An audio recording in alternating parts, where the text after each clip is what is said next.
puede existir, por ejemplo, una patología que se llama persistencia de uraco o ónfalo-mesentérico persistente, pero en ese caso nosotros vamos a tener una clínica de secreción, ¿verdad?, de algún tipo de líquido saliendo por ahí, y ese líquido puede ser orina o puede ser contenido intestinal.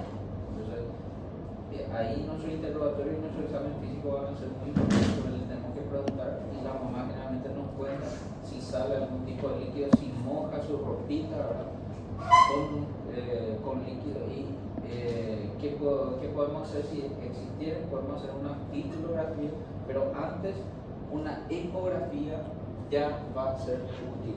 La ecografía es muy útil, es un método imaginológico no invasivo que no tiene efectos adversos, tampoco deja ningún tipo de radiación ni nada, y va a ver si existe una estructura tubularizada o una comunicación, ¿verdad?, de ese ombliguito con ese tipo de mucosa expuesta con intestino o con vejiga.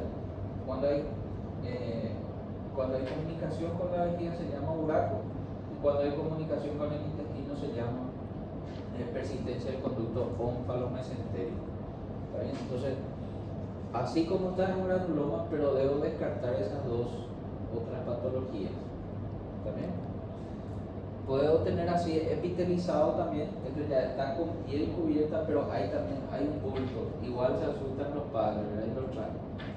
Esto se llama hernia umbilical, y de vuelta vamos al concepto de hernia, producción o salida de un tejido órgano a través de un orificio anatómicamente constituido, que en este caso es el ombligo, que tiene que estar ahí, ¿verdad? Lo que pasa es que no cerró completamente, y cuando nosotros vamos a examinar encontramos el anillo. ¿Se opera? Sí, se tiene que operar, pero puede tener una ligera regresión o completa si fuera más pequeño el anillo hasta los 2 años de vida. Entonces, en teoría puede cerrarse completamente.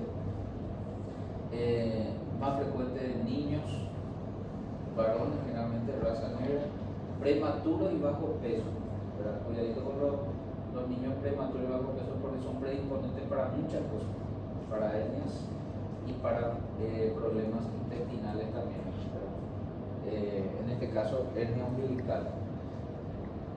Lo que suele haber duda es que si funciona el tema de la monedita que a veces le colocan, ¿verdad?, y la moneda como tal no anda, ¿verdad?, no se debe colocar. De repente se puede colocar un algodoncito, una gasa si fuera muy grande, y colocar una cintita adhesiva, no la faja. La faja lo que hace es el bebé y los niños utilizan los músculos abdominales para respirar. Si nosotros colocamos faja, le estamos restringiendo su ventilación al paciente.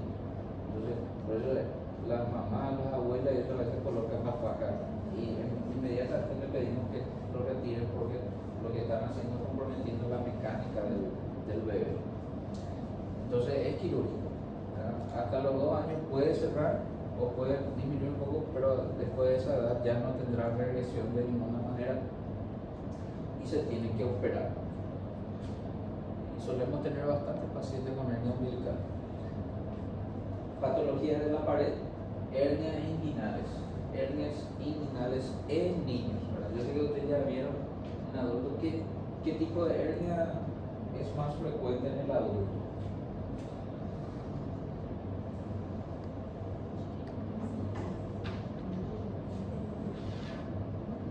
¿Cuál es la fisiopatología de la hernia en el adulto? ¿Qué está pasando ahí para que ocurra la hernia en el adulto? Porque eso ustedes ya vieron, ¿no? Sí, eso es un factor de riesgo, ¿no? La presión abdominal aumentada te está condicionando a que protruya eso, pero no es realmente la base de la enfermedad, la base fisiopatológica de la enfermedad. Tampoco, generalmente nosotros entendemos eso, y muchas veces es porque no leemos bien la información, ¿verdad? Porque todos tenemos el mismo músculo, ¿verdad? ¿Cómo está compuesto el canal inguinal?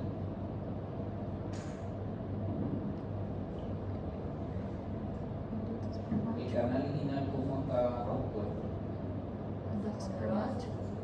Si llegan solamente la aponeurosis, los tres músculos principales, principalmente los anterolaterales, ¿verdad?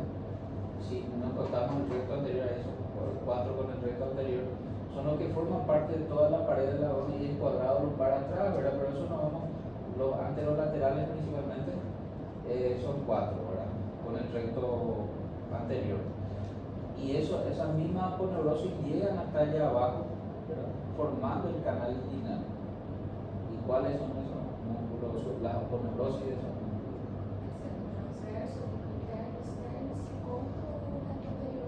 Sí, también, ¿verdad? Y todos llegan ahí mismo en la región inguinal. ¿Qué diferencia una hernia inguinal de una crural?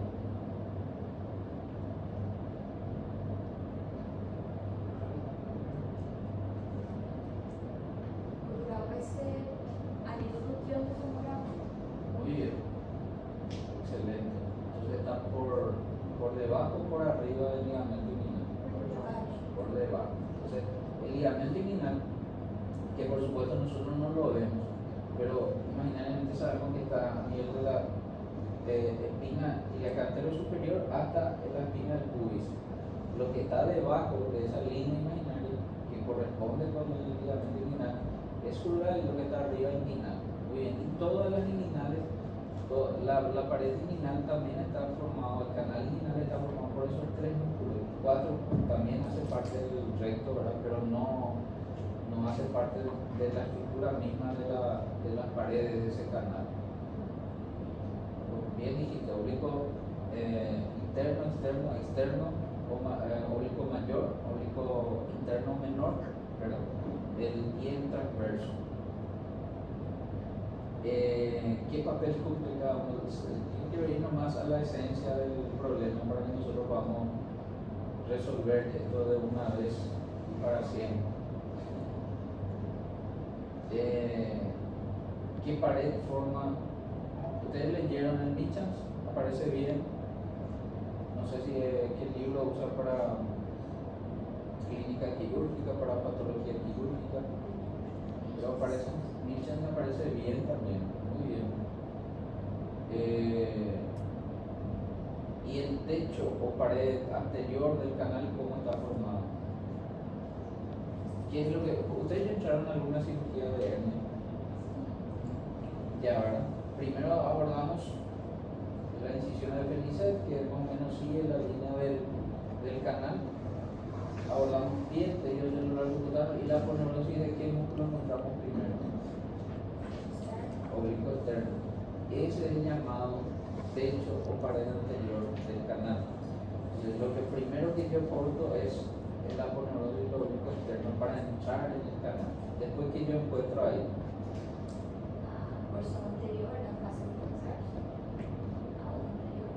El transverso no todavía. Encuentro todo el contenido del canal. ¿Cuál es el contenido en el varón?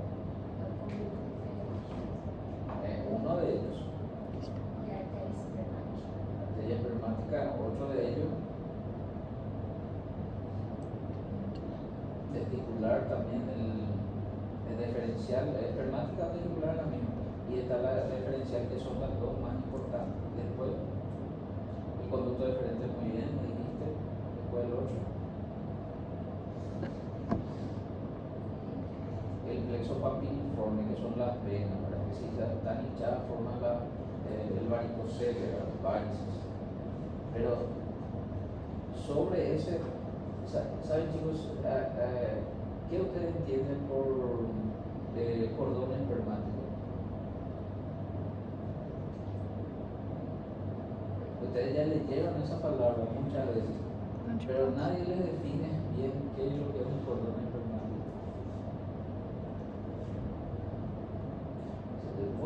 Estoy haciendo toda esta ensalada para que nosotros podamos diferenciar bien una hernia en un niño y en un adulto.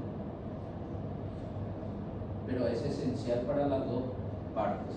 Nosotros como médicos tenemos que identificar bien, porque eso sí van a verlo en todos lados y van a preguntarle por todas partes.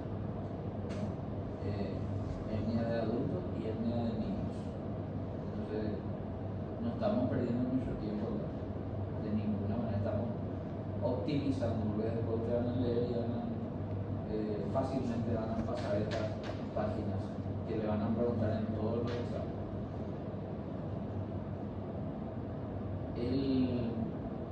El cordón espermático no es más que el contenido del canal inguinal en el varón, ¿sí?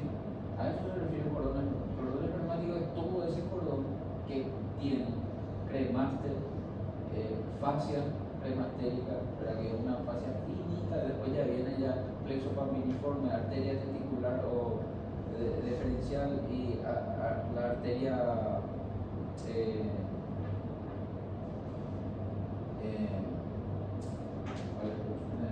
la arteria testicular y la diferencial y el plexo papiliforme y el conducto deferente, ¿verdad? Conducto deferente. Todo ese contenido del canal es llamado el cordón espermático. No existe un cordón espermático en la mujer. ¿Cuál es el contenido del canal en la niña? Ligamento. No tenemos todo lo que tenemos en el varón, ¿verdad? Entonces, pero también sangre y también duele, ¿verdad? Entonces tenemos que tratar de la misma forma. Y es un ligamento suspensorio, ¿verdad? Ok. Entonces, ahí tenemos las paredes laterales que están formadas por el oblicuo menor. Generalmente el oblicuo menor con el transverso forma el tendón conjunto que le llaman, ¿sí? Está la arcada, ¿verdad? Ese canal está apoyado en la arcada y está apoyado, ese es el techo, por eso el oblicuo mayor es el techo. Se junta con el oblicuo menor para formar la pared lateral, los pilares del orificio profundo, ¿sí? Y después está más abajo el orificio superficial, que está formado por el oblicuo mayor. Pero el transverso está atrás, a eso voy. El transverso es la pared posterior. Todos tenemos fascia transversal y pared posterior. Todos tenemos una fascia transversal más o menos parecida. El ancianito es el que tiene débil, pero no solo los ancianitos hacen enfermos. ¿Entienden? A eso voy. Si fuera por debilidad o por un factor de riesgo, para que aumente la presión, tos, fumador, obeso, estibador, ¿verdad? Que alza peso, todos tendríamos que tener hernia, pero no pasa así. Entonces, porque no todos tenemos el factor de riesgo y también hay otras condiciones, ¿verdad? Todos tenemos fascia transversal y todos tenemos las mismas aponeurosis que están llegando ahí. Y entonces, ¿cuál es la condición fisiopatológica que hace? Bueno, a lo que hoy no me dijeron esa parte. La hernia directa es la que protruye por la pared posterior. Por eso me dijeron tres factores de riesgo, me dijeron debilidad de pared, pero no es el componente fisiopatológico necesario para que ocurra, ¿sí? Porque debilidad de pared solo tiene el ancianito, ¿verdad? Y después todos tenemos la misma fuerza, casi, a no ser que tengamos una enfermedad del colágeno, que es otra cosa, ya otra condición. Pero fisiológicamente no todos tenemos la misma, o sea, en todo caso no es eso. ¿Y a dónde voy? Es la directa de pared posterior y la indirecta es persistencia del conducto peritoneo vaginal, la que va a pasar por el canal, por el orificio inguinal profundo y es la que ingresa por el canal inguinal. Con respecto a los vasos epigástricos, guarden todos esos elementos que estamos hablando. ¿Hacia dónde protruye la hernia directa? Protruye lateral o medial a los vasos epigástricos.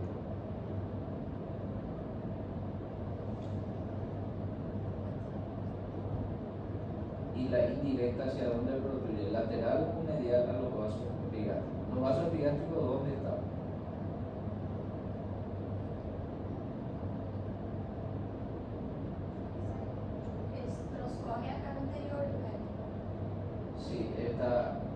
Sí, pero salen a nivel del orificio inguinal profundo, ¿sí?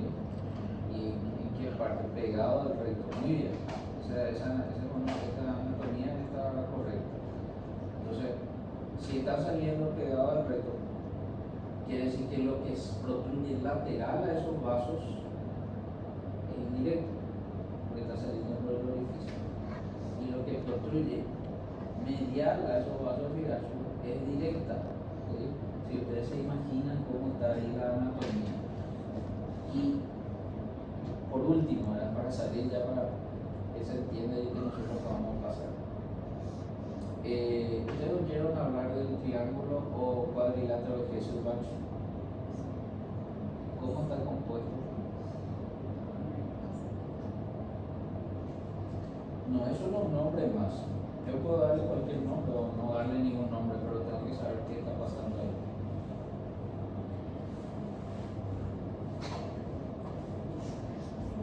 ¿A qué se refiere cuando pensamos o vamos a esa idea del cuadrilátero o triángulo de Hesselbach?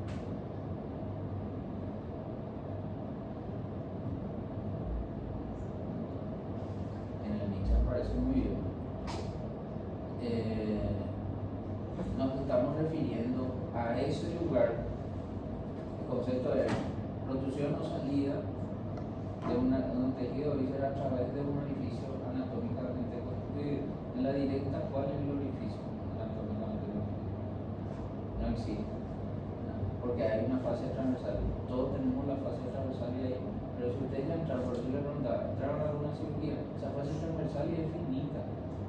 Vas a hacer un cortecito así, ya abrir, y vas a hacer el shoulder, tenés que picar 6 veces, 6 picaturas más o menos para hacer el shoulder. Entonces, es la misma, todos tenemos la misma fase transversal. El problema es ese cuadrilátero o triángulo de Hesselbach, ¿sí? Que está formado por recto anterior, vaso epigastrio, tendón conjunto y ligamento inguinal. ¿Sí? Así es. No tengo un pincel acá, pero esos son los límites del triángulo.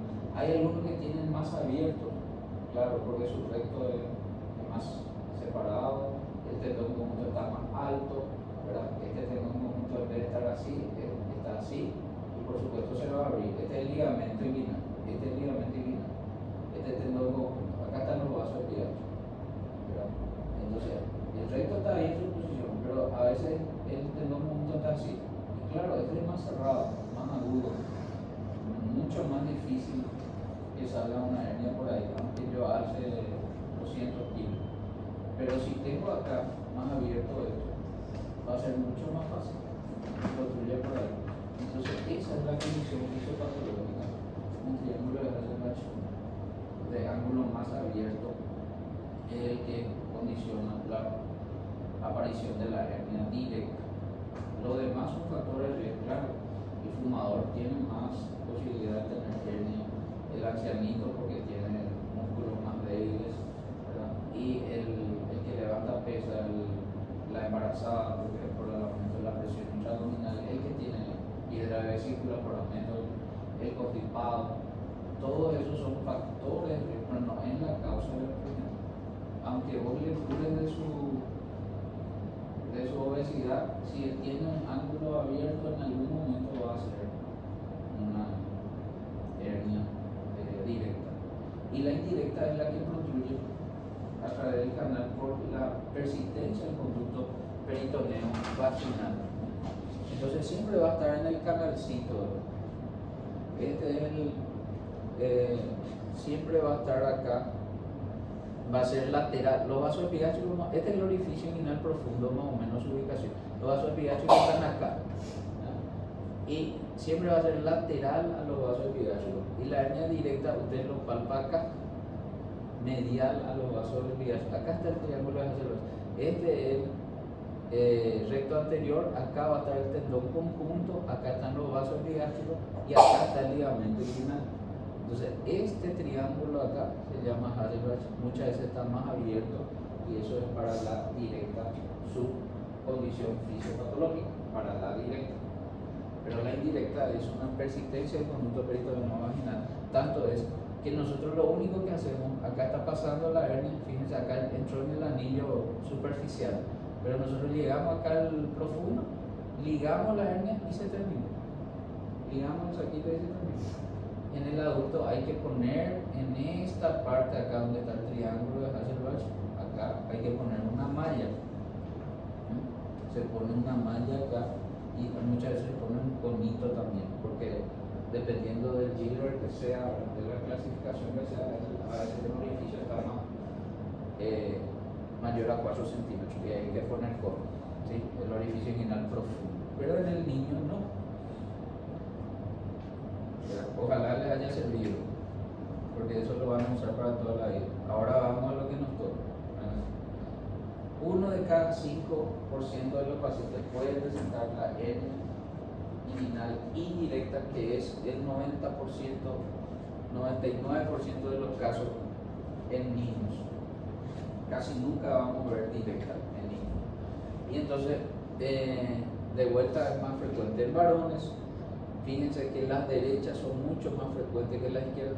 Pasa que en las derechas el testículo derecho desciende de último y la persistencia del conducto es justamente eso, ¿verdad? Que queda todavía el conducto peritoneo vaginal se forma por el descenso del testículo al escroto, ¿sí? Y queda canalizado. Entonces a veces por último voy a ir un poquito más rápido para poder terminar. 30% de prematuros, ¿sí? En los primeros 6 meses es donde es peligrosa la hernia inguinal en niños. En los primeros 6 meses hay un 60% en esos prematuros, que ya es otra condición, de encarcelarse o atascarse y complicarse. ¿Cuáles son las complicaciones de la hernia? Estrangulamiento y atascamiento, ¿verdad? Entonces se puede primero atascar o encarcelar, que es que no se puede reducir más la cavidad. Entonces es un círculo vicioso, edema, y después por último compromiso vascular y necrosis, y eso es estrangulamiento, ¿verdad? Y generalmente consultan por abultamiento inguinal, ahí ya vimos, ¿está bien? Siempre va a pasar por el canal, va a protruir y va a llegar al escroto, donde va a producir un bulto, pero generalmente solo producen este bultito acá inguinal. Los padres inmediatamente se dan cuenta y ya consultan. ¿Cuándo se opera una hernia? Para ustedes, ¿cuándo se opera una hernia?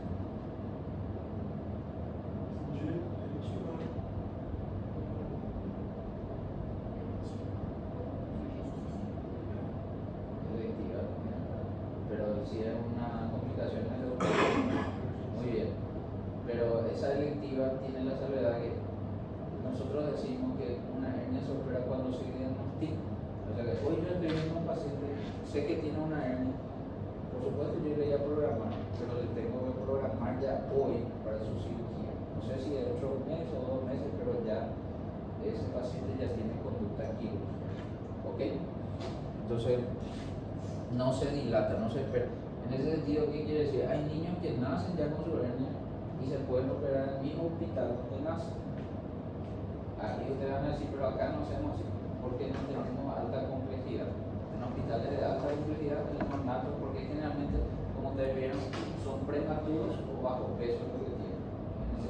Un prematuro bajo peso ya tiene condiciones fisiopatológicas para cuidado intensivo. Entonces, si uno le produce una agresión más, mucho más cuidado.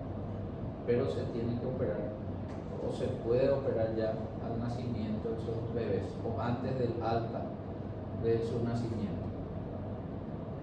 Ok, otra condición que vamos a ver ahí a nivel escrotal es el hidrocelio, que también es parecido a la hernia en el niño, persistencia del conducto peritoneo vaginal, pero con líquido. Lo que baja, lo que hay de contenido ahí es líquido, ya no hay vísceras. Con la salvedad de que en etapa neonatal casi todos se ven con transiluminación así, naranja. La transiluminación naranja significa líquido, ¿sí? Le ponemos una linternita detrás del testículo y le iluminamos, eso se llama transiluminación.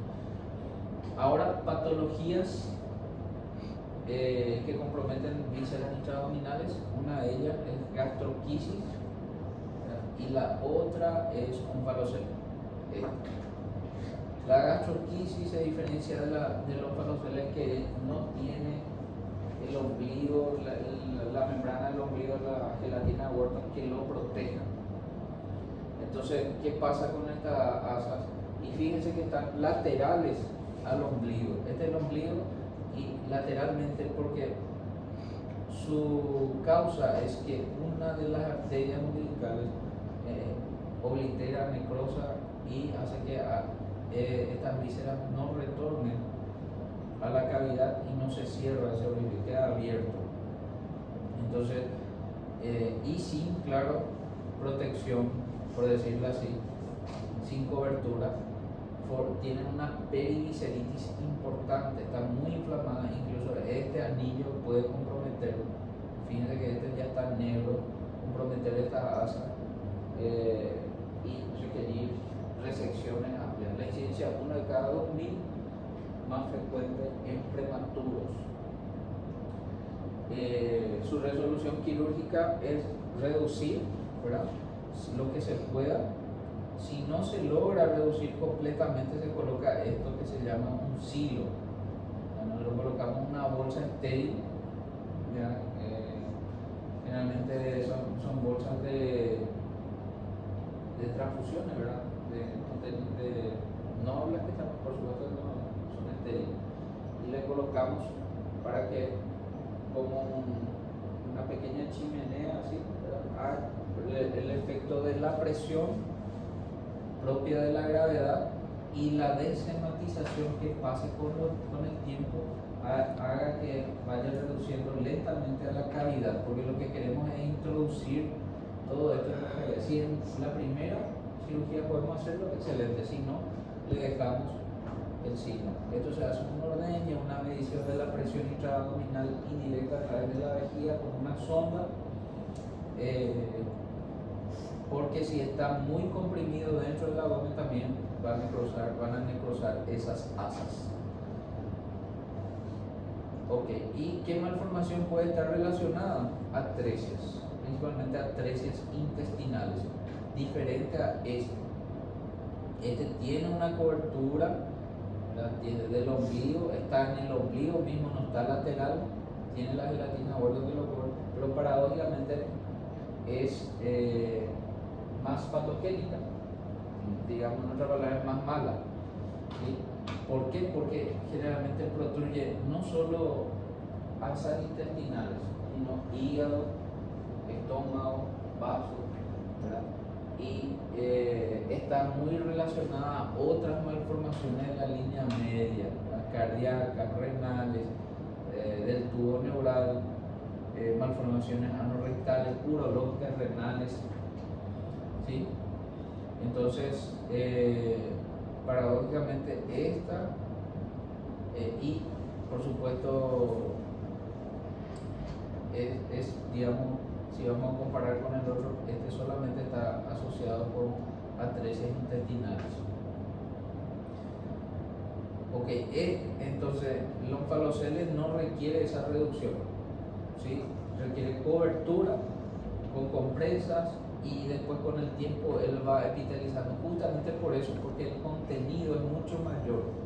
Muchas veces está el hígado mismo, está afuera, el vaso, estómago, acá nosotros vamos a ver incluso el hígado está acá, ¿verdad? Acá arriba, esto puede ser el vaso y entonces una mezcla de todo, casi todos los órganos están afuera, entonces no hay cómo introducir todo el abdomen, no hay capacidad de la cavidad abdominal.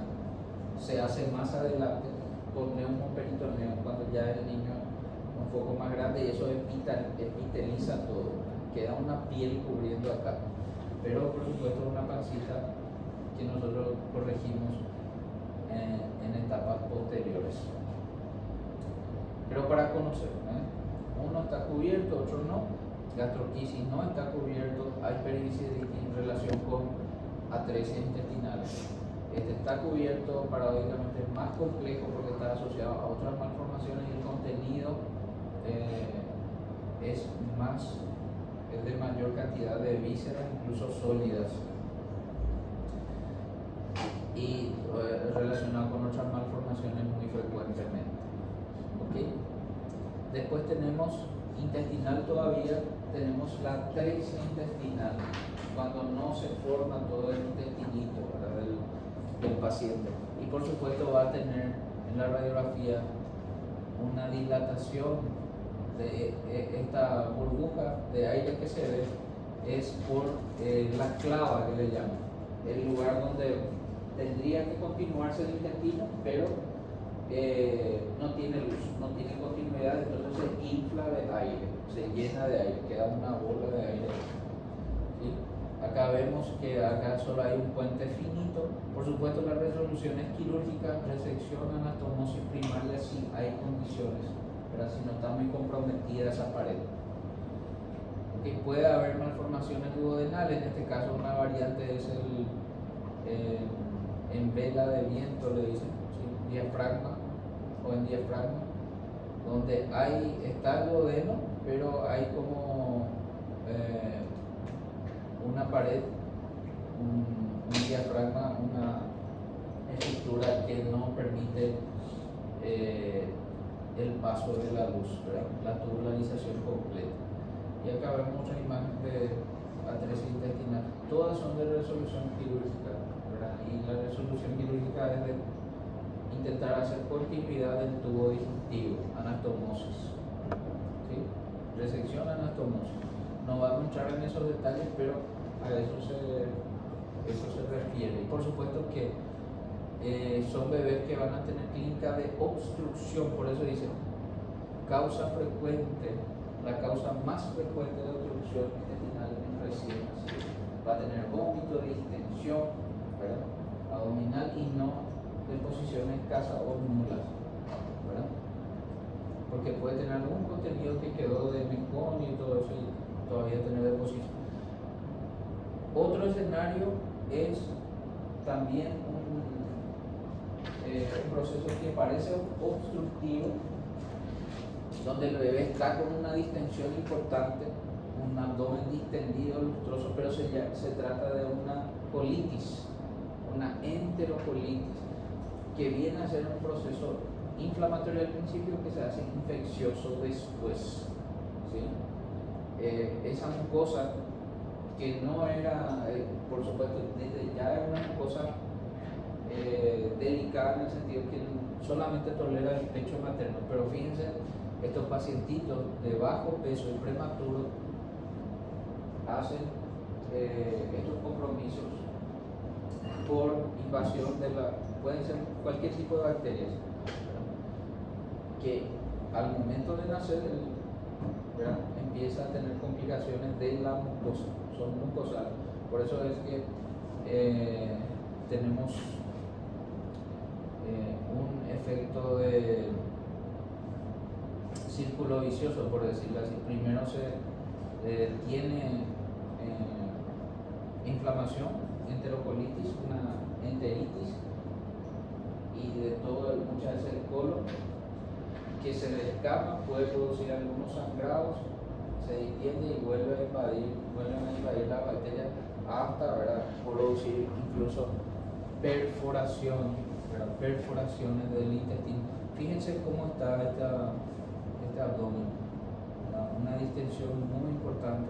Generalmente es un abdomen lustroso, se ve brilloso y con circulación colateral, se ven las venitas, ¿verdad?, arañas maculares, se ve muy bien cuando estos bebés, y son prematuros bajo peso, ¿sí?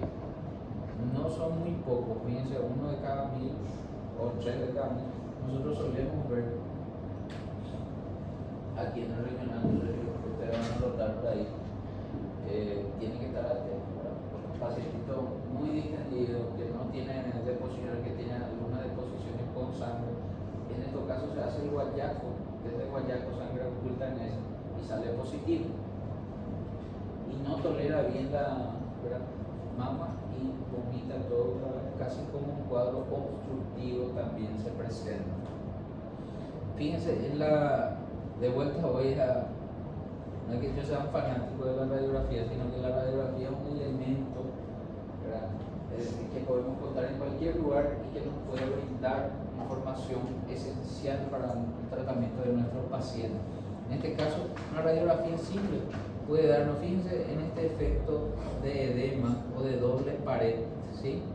Y además, en esta imagen no se ve muy bien, ahí ustedes lo tienen un poco mejor, ¿verdad? Las asas tienen que estar más pegaditas una a la otra, ¿no? Tiene que estar bien pegaditas, no tiene que haber esa, ahí se ve un blanquito muy grueso y muchas veces hay unos puntitos de aire en medio de esos blanquitos. Eso se llama neumatosis, porque invadieron, generalmente invaden en la flora intestinal y principalmente las bacterias oportunistas. Existen bacterias anaeróbicas también, entonces producen burbujas de aire y eso es lo que se llama neumatosis. Y fíjense acá en este hígado está lleno de burbujitas de aire porque ya hubo translocación, ya las bacterias ingresaron hasta el sistema portal, hasta la porta, y ahí entonces produce neumatosis también a nivel de neumatosis portal o hepática. Ahí dice muestra asas intestinales dilatadas, flecha naranja, con neumatosis portal y neumatosis intestinal, las dos cosas. Pero cuando hay burbujitas, eso estamos graves ya. Yo lo que he visto bastante, hay que hacer un trabajo un poco, porque cuando uno invade a un bebé, en el caso de la vía del ónfalo, le hacen una vía en la vena umbilical, puede ser que algo se contamine ahí, hay que tener mucho cuidado y a veces puede de ahí también ingresar la bacteria. Pero estos bebés son como dijimos, prematuros, bajo peso, muy predisponentes. Entonces cualquier bacteria, cualquier parte, muchas veces por lo que está mismo y puede producir una enterocolitis. Entonces solemos ver principalmente etapa 1, 2, el 3 cuando ya perfora, cuando ya hay neumoperitoneo. Ustedes saben lo que es neumoperitoneo, ¿verdad? Y queda un abdomen como balón de fútbol muchas veces, enorme queda, ¿verdad? Otra de las patologías es la enfermedad de Hirschsprung, ¿sí? Terminando acá con la parte intestinal, que es una malformación congénita relacionada con la ganglionosis del plexo entérico, ¿verdad? En el plexo de Meyne y Auerbach no llegan todos los ganglios, principalmente parasimpáticos, vegetativos son, ¿verdad? Ganglios nerviosos que normalmente tendrían que migrar de la cresta neural hacia abajo, ¿verdad? El desarrollo del céfalo caudal, entonces no llegan hasta allá abajo. Por eso es que el Hirschsprung o es corto, no llegan ganglios acá y esto queda dilatado. ¿Por qué? Porque esta parte donde no llegaron los ganglios no se relaja, siempre está contraído, entonces produce como una obstrucción. Eso que está dilatado arriba no es la parte enferma. Generalmente nosotros le tomamos muestra acá abajo y encontramos que acá no hay ganglios, y eso que está dilatado sí tienen ganglios, ¿sí? No es porque esto esté dilatado, esto está dilatado secundariamente por una pseudo-obstrucción acá. ¿Entienden? Entonces, comparando acá un colon sano con un colon enfermo, raras veces es de todo el colon, ¿sí? Casi nunca es de todo, la ganglionosis es de todo el colon, ¿sí? Hay peristaltismo, solamente que en esa, cuando llega a ese segmento no hay relajación, ¿verdad? ¿Sí? No hay relajación. ¿Sí? Hay peristaltismo en el intestino, justamente y va y choca contra esto. En esta parte sí no hay peristaltismo, no se relaja, el de estar contraído todo el tiempo. Esos ganglios son principalmente parasimpáticos, que tendrían que relajar y no relajan.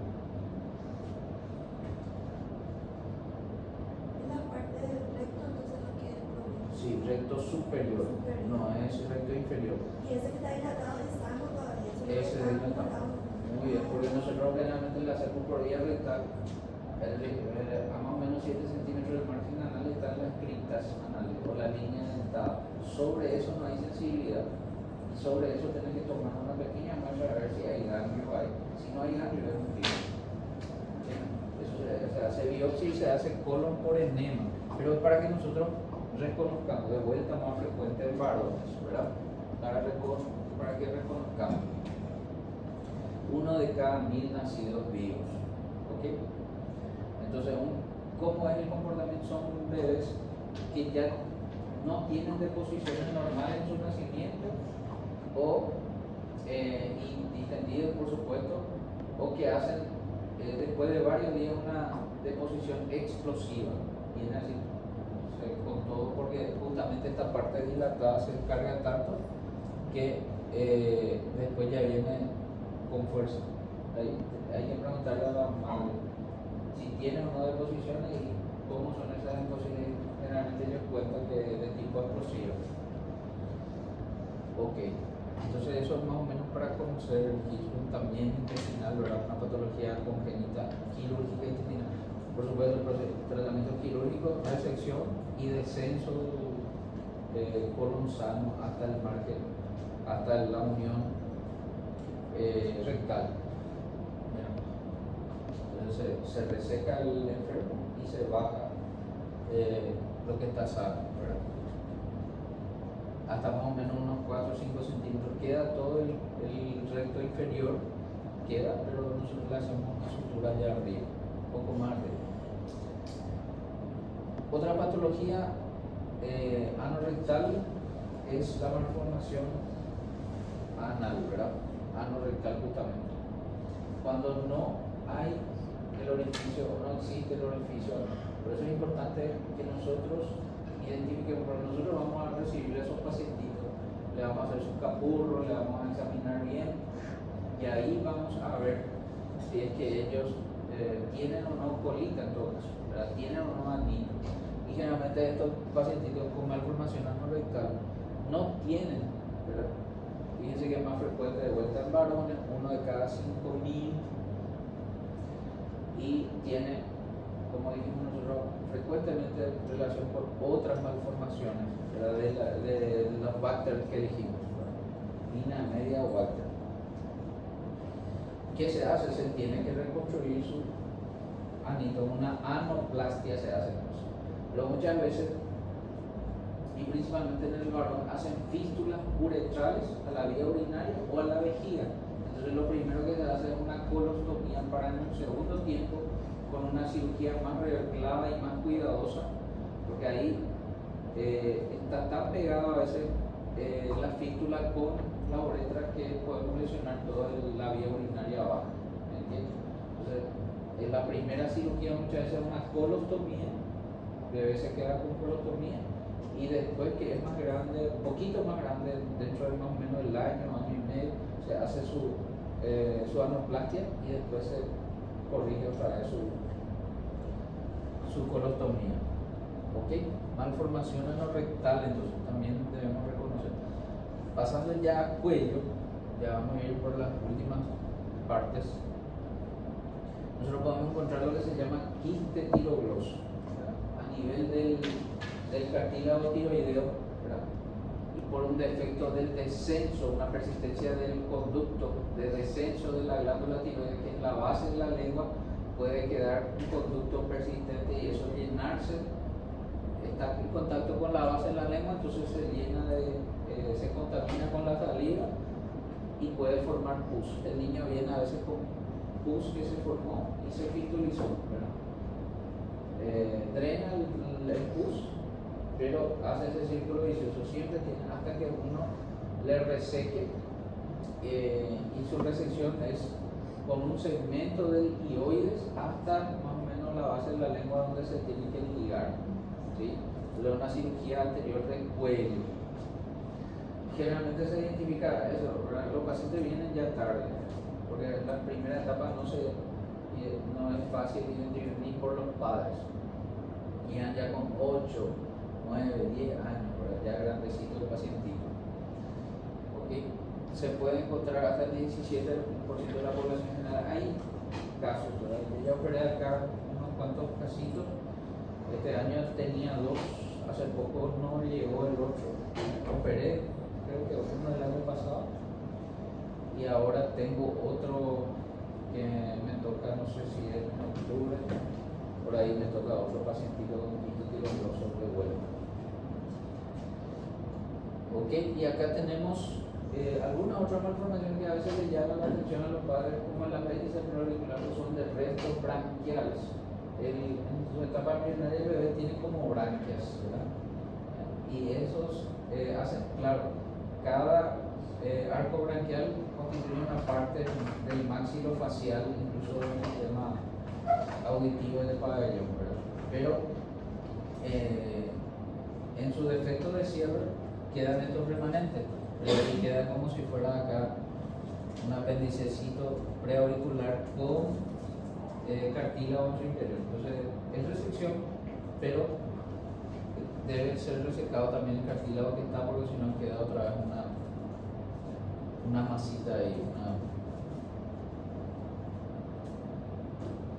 una malformación. Ok, otra de las malformaciones urológicas que vamos a ver, allá pasando para la parte urológica, ya estoy terminando.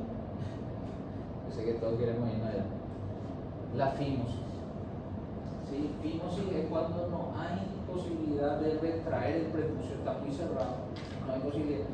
Es quirúrgico principalmente cuando está totalmente cerrado, no permite que la orina salga con el chorro normal que tiene que salir, y entonces hace retención y infecciones urinarias. En ese caso hay que operar sí o sí.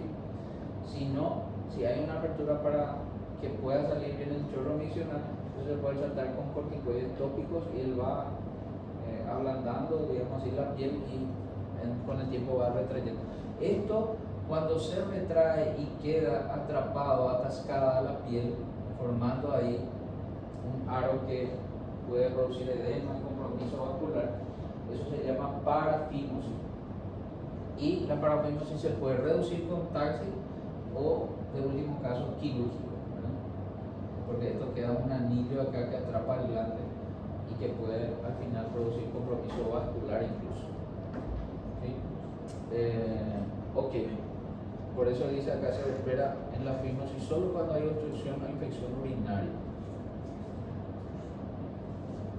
Esto es hipospadias. Hipospadia es cuando el meato que tendría que salir acá en la punta, el meato uretral, sale en una parte ventral del pene, sea coronal, media, medio peneana o escrotal acá abajo, bien proximal.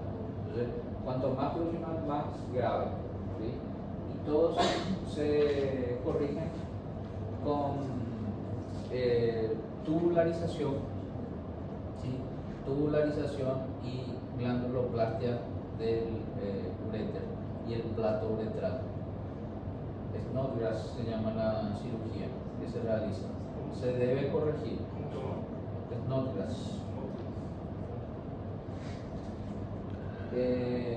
Es una tubularización del plato uretral con prepucio, con glanduloplastia. Tubularización del plato uretral. ¿Por qué? ¿Qué es lo que está pasando acá? Más bien es un problema que al niño le produce. En la primera etapa de la vida no es tan complicado, pero más adelante, por supuesto, no va a poder orinar normalmente como los demás, y también en su vida adulta, ¿verdad? Va a tener muchos problemas en su vida adulta, por eso se debe corregir. Lo ideal en esos primeros 2 años de vida, que es donde los tejidos todavía son nobles, hay bastante anatomía como para reconstruir.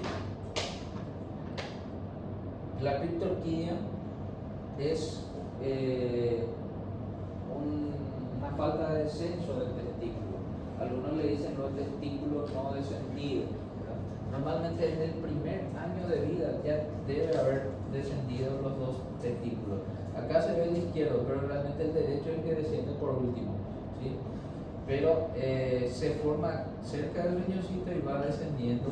Los primeros 9 meses tiene que ya estar en el escroto. Si no está ahí, entonces eso se llama criptorquidia. 3% de los nacidos a término, 33% de los prematuros, más frecuentes prematuros, ¿sí? Entonces tenemos que nosotros como médicos generales, como internos, examinar también toda la parte urogenital, muy importante principalmente masculino, pero también femenino, los dos. muchas veces se nos pide para realizar una sonda y no sabemos. Es más difícil en el niño, ¿verdad? Pero eso nosotros como médicos generales tenemos que aprovechar las veces que podemos y practicar en el hospital, las veces que tenemos pacientes con todos los cuidados, ¿verdad? Siempre tenemos que estar acompañados, explicarle bien al paciente, pero lo que quiero resaltar es la importancia de que conozcamos primero la anatomía normal del sistema urogenital y después reconocer que hay, como en estos casos, alguna patología. Disrafismo. Disrafismo se refiere a malformaciones del cierre del tubo neural, cualquiera sea. Puede tener solamente un vello en la espaldita, un hoyuelo en la espaldita del bebé, un puntito así, un hoyuelito, y eso puede ser un disrafismo, porque puede que sus láminas posteriores, su espina la espina de la vértebra, el proceso espinoso de la vértebra no esté presente. Y puede tener incluso esto que nosotros vemos acá, un meningocele, ahí cuando ya sale la meninge hacia por ahí solo está tensada. Por supuesto va a tener problemas neurológicos importantes, principalmente parálisis en miembros inferiores, o imposibilidad y parálisis de control de los esfínteres como bebé cuando crecen. Puede hacer lo que se llama médula anclada, aunque tenga poca, por eso no subestimen. Bebé que tiene un hoyuelito, mechón en la espaldita baja principalmente, o cuando ya es evidente así, en esa etapa neonatal la ecografía es útil, porque va a ver bien y va a identificar, y por supuesto eso ya es con el neurocirujano, ¿verdad? que se puede corregir, se puede todavía corregir. Patologías de la piel y del sistema linfático, hemangioma. Realmente no es solo piel, porque el hemangioma es un ovillo de venas anormales, ¿sí? Es como una masa de venas anormales. Entonces ya llegaron a ver pacientes, personas con lunares así rojos, ¿verdad? Esas son venas que nacieron anormalmente, que puede estar a nivel de la piel, pero puede estar a nivel del hígado también. Y en ese caso, el diagnóstico se hace con ecografía, hay tratamiento médico con el propranolol, pero también quirúrgico. Esto otro que ven acá se llama linfangioma, que es del drenaje linfático. Los vasos linfáticos son anormales, hacen como malformaciones de los vasos linfáticos llenos de linfa, y por supuesto el tratamiento es quirúrgico, o se puede hacer esclerosis también previa aspiración, esclerosis con sustancia esclerosante, ¿verdad? El OK435 se usa, y no me acuerdo del otro que nosotros hace tiempo ya no hicimos más, pero solíamos hacer bastante esclerosis en linfangioma, aspirando el líquido, ¿verdad? Todo el líquido, y le introducimos, porque esa sustancia hace que una reacción inflamatoria de las paredes de los vasos linfáticos que colapsan y ya no retienen más el líquido. ¿Está bien? Entonces, pero cuando estos linfangiomas, estas masas linfáticas pueden no solo axilar, pueden aparecer también en cuello. Cuando son en cuello son mucho más peligrosos porque pueden obstruir la vía aérea del bebé. Y bueno, y por último, esto ya hace parte de... Bueno, esta parte yo no le voy a dar ahora, porque le voy a dar en la próxima clase. Estenosis hipertrófica del píloro con vaginación intestinal, que hacen parte de abdomen agudo quirúrgico en pediatría. Ok, hasta aquí, chicos. Gracias por prestar atención hasta ahora. La próxima vamos a hacer mucho más rápido para